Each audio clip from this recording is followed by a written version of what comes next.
Isang malaking pagbabago ang nagaganap sa global trading ng langis, yan, or oil trade. Sapagkat ang Russia, bansang Russia na matagal ng isa sa pinaka malalaking tagapagluwas ng langis or oil sa buong mundo, ay nagsimula na pong gumamit ng Bitcoin at iba pang mga cryptocurrencies sa pakikipagkalakalan sa bansang China at saka India. Ano po ang dahilan sa likod ng pagbabagong ito? Paano po ito nakakatulong sa ekonomiya ng Russia sa gitna ng mga Western sanctions? At higit po sa lahat, ay ano po ang epekto nito, maaaring maging epekto nito para sa atin bilang mga Pinoy crypto traders at investors ng mga cryptocurrencies. Kaya yan po ang siyang ating pag-uusapan sa video na ito. Pero bago po tayo magpatuloy, ay pakibasa na lamang po ang disclaimer sa ibabang screen. Yan, sa ibaba ng ating screen dito. Ngayon ay bakit po ginamit ng Russia ang Bitcoin para sa oil trade? Ayan.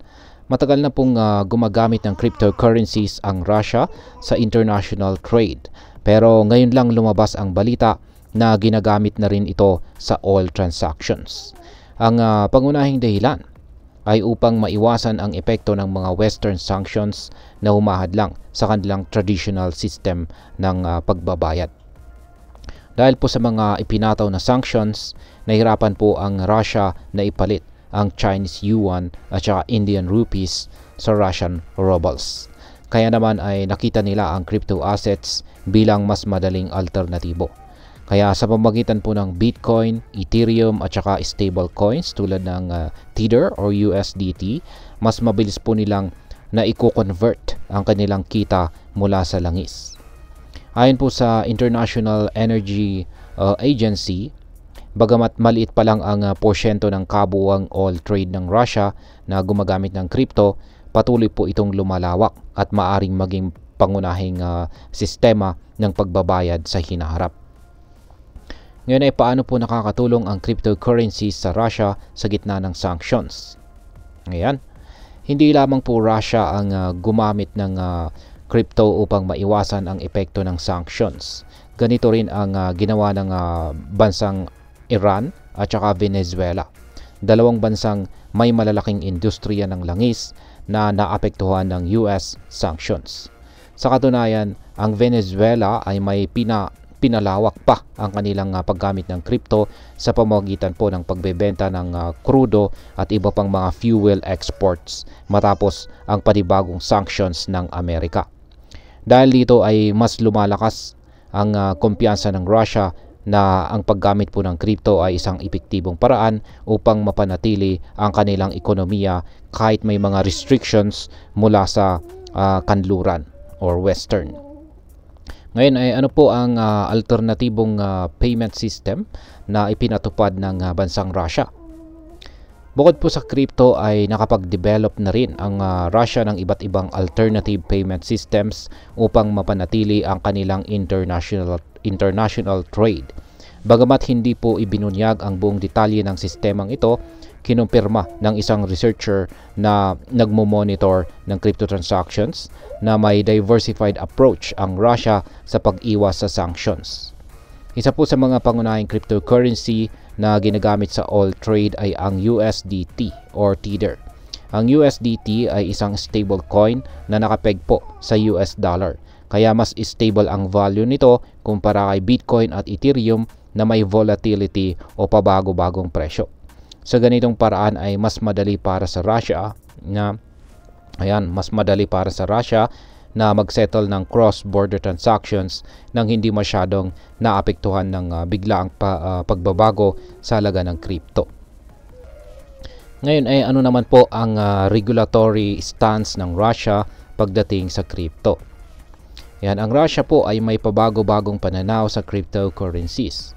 Noong una, tutol po ang kanilang central bank sa paggamit ng digital assets sa domestic transactions. Ngunit ngayon, unti-unti itong bumubukas sa ideya ng crypto adoption lalo na po sa international trade. Sa katunayan, ang Russian Central Bank ay nagsabi kamakailan na gawing legal ang crypto trading para sa piling grupo ng mga investors. Ang hakbang na ito ay alinsunod sa utos ni President Vladimir Putin na bumuo ng regulatory framework para sa digital investments. Kung maisasakatuparan po ito, mas lalawak pa ang paggamit ng crypto sa bansa. At ngayon ay ano naman ang maaring maging epekto nito para sa atin bilang mga Pinoy crypto enthusiast. Ayan, ang paggamit po ng bansang Russia ng Bitcoin at maging iba pang mga crypto assets sa kanilang oil trade ay maaaring magkaroon po ng malawakang epekto sa global crypto market. At syempre, pati na rin sa atin bilang mga Pinoy crypto enthusiast. Kaya meron po itong ilang mga posibleng maging epekto. Una ay ang pagtaas po ng demand para kay Bitcoin at maging ang USDT na stablecoin. Dahil mas maraming bansa ang maaring gumamit ng crypto sa international trade, posible pong tumaas ang demand para kay Bitcoin at USDT na maaari pong magdulot ng pagtaas ng presyo nito. Para sa mga may holdings ng Bitcoin at saka USDT, ito po ay isang magandang balita. Pangalawa ay mas malaking adoption ng crypto sa global trade. Kung magtatagumpay po ang bansang Russia sa paggamit ng crypto sa oil trade, maaaring sundan ito ng ibang bansa. Ang mas mataas na adoption ng crypto ay maaari pong magdulot ng mas matatag na market para sa mga digital assets na makakatulong sa mga traders at investors dito po sa Pilipinas. Pangatlo ay ang regulatory challenges. Habang patuloy po ang paglawak ng paggamit ng crypto sa global trade, maaaring magkaroon ng mas mahigpit na regulasyon ang iba't ibang bansa, kasama na po ang Pilipinas. Mahalaga para sa mga Pinoy traders na maging updated po sa anumang pagbabago sa crypto regulations upang maiwasan po natin ang anumang legal na problema. At ang panghuli ay ang mas maraming oportunidad sa crypto trading. Ang paggamit po ng crypto sa international trade ay maaring magbigay ng mas maraming trading opportunities para sa atin bilang mga Pinoy. Mas marami pong liquidity at mas mataas na trading volume ang maaaring magresulta sa mas maraming pagkakataon para kumita sa crypto market. At ayan, bilang panghuli ay ano naman ang aking masasabi tungkol dito.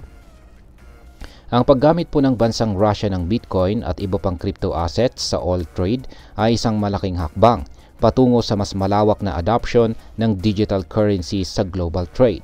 Ito po ay patunay na ang crypto ay hindi lamang isang speculative asset kundi isang tunay na financial tool na maaaring gamitin sa malalaking transaction tulad po ng oil trading. Para po sa atin bilang mga Pinoy traders at investors, ito po ay isang senyales na ang crypto market ay patuloy na nag-i-expand or lumalawak at nagiging mas mahalaga sa global economy. Mahalaga pong manatiling updated sa mga ganitong balita dahil maaring magbigay po ito ng mga bagong oportunidad sa pag-trade at pag-i-invest sa crypto. At ayan, hanggang dito na lamang po tayo sa video na ito mga ka-crypto. Marami pong salamat sa panonood. Ingat po tayo lagi at God bless po sa ating lahat.